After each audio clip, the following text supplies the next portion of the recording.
Hello students, आज हम MEd second semester education for the differently able विषय का अध्ययन करेंगे। इसके अंतर्गत आज का मेरा विषय है एक्सेप्शनल चिल्ड्रन, विशिष्ट बालक। व्यक्ति एक दूसरे से कई पक्षों में विभिन्नता रखते हैं। आधुनिक मनोविज्ञान इस तथ्य से अवगत कराता है हमें कि व्यक्ति एक दूसरे से भिन्न होता है। समान दिखने वाला व्यक्ति भी, जिसके दो हाथ, पैर, आँख, नाक, कान, मुंह होते हैं, परंतु वह व्यक्तिगत रूप से या उसकी जो शारीरिक, संवेगात्मक, बौद्धिक, सामाजिक अलग जो क्षेत्र होते हैं जो एक दूसरे व्यक्ति को अलग करते हैं, वहाँ से अलग भी होता है। सामान्य विद्यार्थी की विशेषताओं में विभिन्नताएं, जो सामान्य औसत बुद्धि लब्धि के व्यक्ति हैं उनके में भी कुछ कुछ विशेषताएं और कुछ असमानताएं देखने के लिए मिलती है। इसका एग्जाम्पल हम एक स्कूल की क्लास, कोई कक्षा ले लेते हैं। उस कक्षा में अगर 40 बच्चे हैं तो 40 में 30 बच्चे जो होंगे वो सामान्य बुद्धि लब्धि के होंगे, परंतु फिर भी वो 30 एक दूसरे से भिन्न होंगे। किसी की हैंडराइटिंग बहुत खूबसूरत होगी, कोई ड्राइंग पेंटिंग में बहुत अच्छा होगा, कोई गाना बहुत अच्छा गाता होगा। ऐसी बहुत सी व्यक्तिगत असमानताएं या बोलना चाहिए व्यक्तिगत प्रतिभाएं अलग अलग होती हैं जो उसको दूसरे बालक से अलग बनाती हैं। तो विशिष्ट बालक का अर्थ अगर हम इसमें देखते हैं तो विशिष्ट बालक वे बालक होते हैं जो औसत कक्षा जो हमारी होती है उसमें 1 से 2% ही होते हैं। 4-5 बच्चे उसमें हो सकता है कि बहुत प्रतिभाशाली हों और कुछ बच्चे सामान्य से कम बुद्धि लब्धि वाले हों या धीरे सीखने वाले, स्लो लर्नर जिसे हमें कहते हैं, उस टाइप के हो सकते हैं। तो ये जो बच्चे होते हैं ये सामान्य से अलग होते हैं, इसलिए विशिष्ट बालक कहा जाता है इन्हें। ये प्रतिभाशाली भी हो सकते हैं, प्रतिभा और सामान्य से कम उपलब्धि वाले भी हो सकते हैं। अब प्रतिभाशाली जो बच्चा होगा वो, उसका एजुकेशन सिस्टम वगैरह बहुत अच्छा होगा, उसका नॉलेज अच्छा होगा, वो उसका हर विषय में पकड़ अच्छी होगी, बहुत सी पॉजिटिविटी चीज़ें मिलती हैं हमको। जबकि जो सामान्य से कम बुद्धि लब्धि वाला होगा, उसकी चीज़ों का अगर हम देखते हैं, उसके नॉलेज को देखते हैं, तो वो विशिष्ट बालक से वो प्रतिभाशाली बालक से कम होगा। तो विशिष्ट बालक की परिभाषाएं हमारे पास हैं। तो क्रो एंड क्रो के अकॉर्डिंग वह बालक जो मानसिक, शारीरिक, सामाजिक और संवेगात्मक आदि विशेषताओं में औसत से विशिष्ट हो और यह विशेषता इस स्तर की हो कि उसे अपनी विकास क्षमता की उच्चतम सीमा तक पहुंचने के लिए विशेष प्रशिक्षण की आवश्यकता हो, असाधारण या विशिष्ट बालक कहलाते हैं।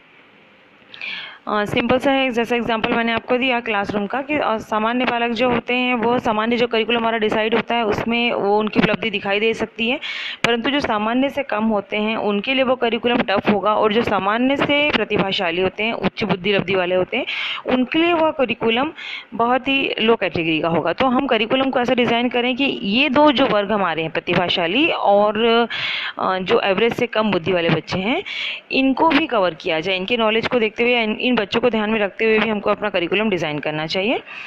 अब विशिष्ट बालकों के कितने टाइप्स होते हैं या कितने प्रकार होते हैं वो आप देख सकते हैं कि औसत बच्चों से अलग जो बच्चा हो गया वो विशिष्ट हो गया। तो इसमें हम शुरुआत करते हैं। फर्स्ट है शारीरिक विकलांग, सेकंड है प्रतिभाशाली, थर्ड है मंदबुद्धि, चौथा पिछड़ा बालक, पांचवा समस्यात्मक बालक, छठवां अधिगम निर्योग्य और सातवां है अपराधी प्रवृत्ति का। ये 7 पॉइंट हो गए। इन 7 के बारे में हमें अध्ययन करना बहुत आवश्यक है क्योंकि हर एक दूसरे से भिन्न है। पहला, शारीरिक विकलांग बालक जो है, कई बालकों को ईश्वर द्वारा प्रदान की गई सभी शारीरिक सुविधाएं प्राप्त नहीं होती हैं।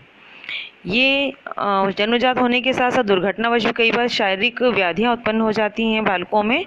तो उस चीज़ को हमको ध्यान में रखते हुए उन बच्चों की हम लोग को शिक्षण की व्यवस्था करनी चाहिए। ये बच्चे भी, शारीरिक विकलांग भी श्रेणी जो होती है वो काफ़ी टाइप से अलग अलग विकलांगता को अलग अलग श्रेणी में रखा जाता है, क्योंकि इनके लिए सभी के लिए एजुकेशन सिस्टम अलग तरीके का यूज़ किया जाएगा। तो शारीरिक विकलांगता में कौन कौन से टाइप होते हैं वो हम डिस्कस करते हैं। शारीरिक विकलांग में दृष्टि विकलांग, श्रवण विकलांग, वाणी विकलांग, अस्थि विकलांग, प्रमस्तकी विकलांग, मिर्गीग्रस्त बालक, लकवाग्रस्त बालक, ये टाइप हैं इनके प्रकार हैं। मतलब विकलांगता भी बहुत प्रकार की होती है। तो इन सब प्रकारों के अंतर्गत जो हम शिक्षा की व्यवस्था करेंगे, इन बच्चों की कमियों को देखते हुए हम शिक्षण प्रक्रिया को में चेंजेस करेंगे। इसके बाद है शारीरिक विकलांग बच्चों की क्या लक्षण होते हैं या क्या विशेषताएं हैं उनके, जो उनको नॉर्मल बच्चों से अलग दिखाती है। उसको हम देखेंगे तो पहला है कि इनकी में एक लक्षण ये होता है कि आत्मविश्वास की कमी होती है, कि ये नेचुरल है, अगर हमारे में कोई चीज़ कम हो तो कहीं ना कहीं हमारे में हीन भावना आती है और आत्मविश्वास में कमी हो जाती है। सेकेंड है सामान्य क्रियाओं से वंचित हो जाएंगे। अगर बॉडी का कोई पार्ट डिफेक्टिव है तो हम सामान्य क्रियाएं हैं, सपोज हमारा पैर अगर नहीं है तो बच्चा बराबर चल नहीं पाएगा, अगर हाथ नहीं है तो हाथ के जो कार्य होते हैं वो नहीं कर पाएगा, तो सामान्य क्रियाओं से वंचित होते हैं वे बच्चे। इसके बाद है समायोजन की समस्या, एडजस्टमेंट प्रॉब्लम होगी, क्योंकि मानसिक लेवल से एडजस्ट नहीं हो पाएंगे तो जो सोशली एडजस्टमेंट भी नहीं हो पाता इनका। संवेगात्मक अस्थिरता, सब चीज़ें हमारे जो इनर सेंस है उनसे कनेक्टेड होती हैं, संवेग जो हमारे होते हैं, तो इमोशनली ये हमेशा बहुत डिप्रेस्ड रहते हैं ये बच्चे। इन्हें लगता है कि हम में कमी है, हम बाकियों जैसे नहीं हैं, तो ये संवेगात्मक अस्थिरता, परिपक्वता इनके में दिखाई देती है। साथ ही सहानुभूति की इच्छा, इनको ऐसा लगता है कि सब हमसे अच्छे से बात करें, वो करें, तो इस टाइप के बच्चे जो होते हैं ये सहानुभूति चाहते हैं हमसे, जबकि जो नॉर्मल लोग होते हैं वो इनसे दूरी बनाना चाहते हैं, तो ये एक लक्षण इनके दिखाई देते हैं। साथ ही प्रतिष्ठा और श्रेष्ठता की इच्छा, इनको ऐसा लगता है कि हमें भी जैसे बाकी लोगों को अवसर मिलते हैं आगे बढ़ने के, वैसे हमारे लिए भी अवसर होने चाहिए ताकि हम प्रतिष्ठा प्राप्त कर सकें और हम अपने आप को प्रूव कर सकें, श्रेष्ठ प्रूव कर सकें। और साथ में इनकी सीखने की गति जो होती है वो धीमी होती है। बाकी बच्चे जो होते हैं नॉर्मल, उनको फिजिकली और कोई परेशानी नहीं होती, इनके साथ फिजिकल प्रॉब्लम होने की वजह से जो इनकी लर्निंग होती है वो स्लो होती है, काफ़ी धीरे सीखते हैं ये। इसके बाद जो एकदम खास इनकी समस्या है वो ये है कि इनको जिस चीज़ की विकलांगता होती है उस कौशल का सही ज्ञान नहीं होता है। अगर बच्चे का पैर नहीं है और अगर वो लंगड़ा है, कोई कार्य नहीं कर पा रहा है, तो उस कार्य को करने के लिए किस टाइप के कौशल की आवश्यकता होती है, वो चीज़ की इनके में कमी देखी गई है। अगर पैर नहीं है तो व्यक्ति, कई हम लोगों ने एग्जाम्पल देखे हैं कि किसी का हाथ नहीं होने की वजह से भी ड्राइंग बहुत अच्छी बना लेता है पैर की उंगलियों का प्रयोग करके। तो जो ये कौशल होता है कि अगर एक पार्ट नहीं है तो उस पार्ट का कार्य हम किसी और अंग के द्वारा करके हम जो करें, वो एक कमी इनके में देखी गई है, उसका प्रशिक्षण की भी इनको आवश्यकता होती है। तो ये इनके लक्षण हैं। नेक्स्ट हम देखेंगे कि शारीरिक विकलांग बच्चों की शिक्षा, इनकी शिक्षा में हमें क्या क्या ध्यान देने की आवश्यकता है। इनकी शिक्षा में सबसे प्रमुख है कक्षा में बैठक की व्यवस्था। विकलांगता को ध्यान में रखते हुए इनके बैठक की व्यवस्था को हमको ठीक से करना है कि जिस जगह इनको कंफर्टेबली ये रह सकें, कक्षा से आ जा सकें, वो करना है हमको। साथ ही यंत्र और उपकरणों की व्यवस्था हमको करनी है जिसके द्वारा ये अपने एजुकेशन को अच्छी तरह से कर सकें।